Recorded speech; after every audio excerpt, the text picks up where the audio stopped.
एक लंबे समय पहले एक गांव में सुरेश और कीर्तना नामक पति पत्नी रहते थे। उनके गीतिका नामक एक सुंदर सी बेटी थी। सुरेश हमेशा सबके सामने बेवजह गर्व से पेश आता था।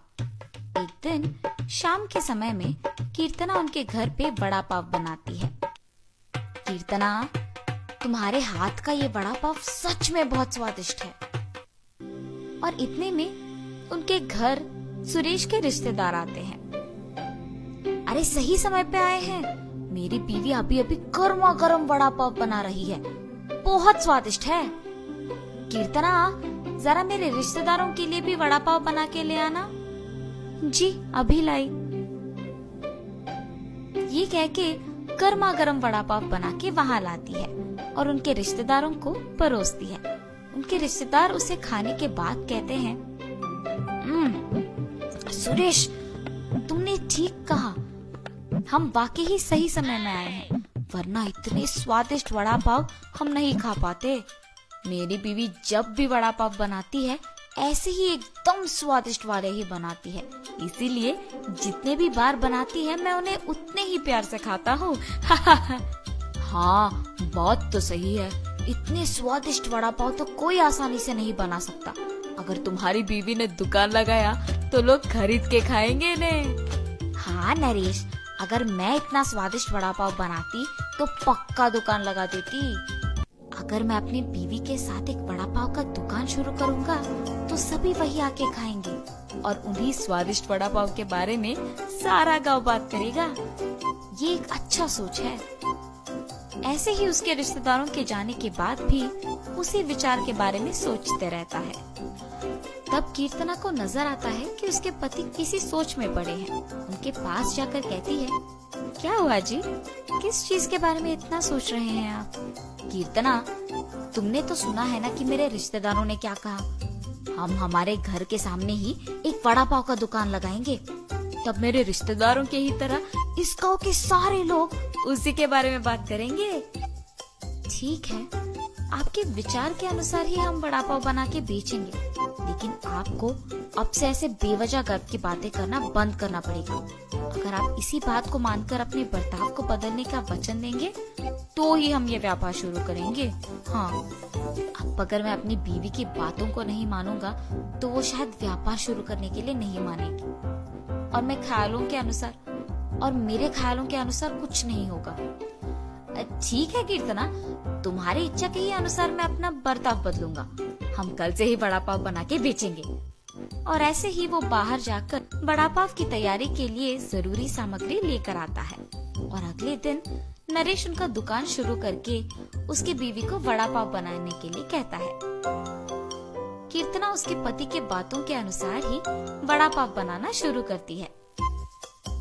स्वादिष्ट और गर्मा गर्म वड़ा पाव, आइए बाबू आइए। ऐसे जोर जोर से चिल्लाने के कारण उस तरफ जाते हुए सारे लोग आकर्षित होकर उसके दुकान आते हैं और वड़ा पाव लेके उन्हें खाने लगते हैं। सुरेश, वड़ा पाव तो बहुत गर्म और स्वादिष्ट है। हाँ, अब तक मैंने इतने स्वादिष्ट वड़ा पाव कहीं नहीं खाया है। हाँ, मेरी पत्नी बहुत अच्छा वड़ा पाव बनाती है, उसकी तरह तो और कोई नहीं बना सकता है। ऐसे उनको वड़ा पाव देकर उनसे पैसे लेता है। उस रात को जब बैठ के वो आए हुए पैसों की गिनती करने लगते हैं तो कीर्तना कहती है, अरे वाह, पहले ही दिन हमें लाभ आया है जी। निवेश के पैसों से ज्यादा पैसे तो हमने कमाया है। क्या सच में? अगर हमने ऐसे ही इसे बरकरार रखा ना तो जल्द ही हमारा बहुत बड़ा व्यापार बन जाएगा कीर्तना। हाँ, आप सही कह रहे हैं। पहले ही दिन उतने पैसे देख पति पत्नी दोनों खुश होते हैं। ऐसे ही वो हर रोज उनके सोच के मुताबिक वड़ा पाव बना के उसे बेचते हैं और कुछ ही दिनों में उनका व्यापार अच्छा चलने लगता है। मेरे सोच के मुताबिक ही हमारा व्यापार अच्छा चल रहा है, किसी और के दुकान में तो इतने लोग ही नहीं आते हैं। कुछ दिन पहले शुरू करने के बावजूद हमारा व्यापार बाकियों से बहुत बेहतर चल रहा है। और हमेशा की तरह सुरेश वापस बेवजह के गर्व में डूब जाता है और बाकियों को भी वही बातें सुनाते रहता है। उस दिन दुकान को आए एक आदमी को वड़ा पाव लाकर देता है। मैं यहाँ जब भी वड़ा पाव खाता हूँ बहुत स्वादिष्ट होता है, एक भी बार इसका स्वाद नहीं बदला। हाँ हाँ, आपने सही कहा, मेरी बीवी बहुत अच्छा वड़ा पाव बनाती है। नया व्यापार होने के बावजूद बाकियों से हमारा बहुत अच्छा चल रहा है। हाँ। ऐसे ही वहाँ मौजूद सभी से बात करता है और ऐसे ही बात करते हुए वो उन लोगों से पैसे लेना भूल जाता है। उसके पैसे ना लेने के कारण सभी वहाँ आके उसकी गर्व की बातें सुनकर पैसे दिए बिना चले जाते थे। कुछ दिन बाद सबको जब सुरेश की कमजोरी का पता लग गया तो वो वड़ा पाव मंगा के उसे खा के पैसे देने के लिए उसके पास जाकर वड़ा पाव के बारे में बात करना शुरू करते थे।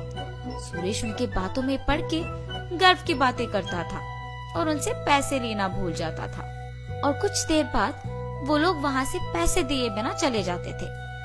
सुरेश के इस बर्ताव के कारण उनके व्यापार में नुकसान होता है और अचानक उनके सपने टूट जाने पर पति पत्नी दोनों बहुत निराश होते हैं। कीर्तना, मुझे माफ करो, इस सब का कारण मैं हूँ। मेरे इस झूठे गर्व के कारण ही सबको मेरी कमजोरी का पता लग गया और उन्होंने उसका फायदा उठाया।